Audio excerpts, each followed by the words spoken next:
Okey, alhamdulillah. Saya Fakru berada di Taman Bendahara, Pekalan Cepat, Kota Baru, Kelantan. Okey, bersama saya ni ada review kita. Nama apa? Nama Azmi daripada Ampang, KL. So saya ada projek kat sini. Yang ni kedua kali saya beli ni lah, abang balik kat sini. Okey, baik. Kalau nak rasa abang balik saya rasa tu memang sedap. Siapa-siapa yang ada nak pergi Pekalan Cepat ke apa, boleh datang kat sini. Dia dekat dengan Pizza Hut, Taman Bendahara. Okey, tu belakang saya tu Patah Timur, Taman Bendahara. Okey, baik, lagi satu. Macam mana dengan harga?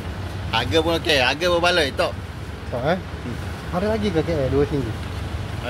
Ada lagi ke? Tak jumpa dah, susah nak jumpa. Susah nak jumpa Harga dia? Okey, baik, terima kasih. Nama apa dia? Azmi. Azmi, saya Fakru dah.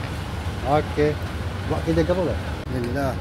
Beginilah rasa dia. Kedengaran dia, bismillah.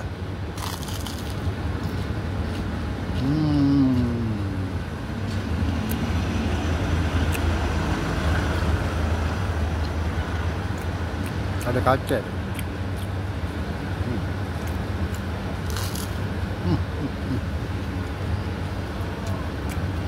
Fabi ayyi ala'i rabbikuma tukazziban.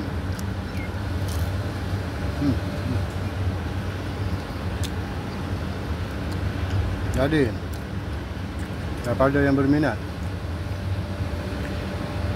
untuk review makanan abang balik saya ni, boleh mari. Don't worry, be happy. Santai-santai je kita. Harga pasar malam, muka grand. Nampak Patah Timur, direct mari tu. Jumpa lagi. FCW abang balik station. Okey, zas.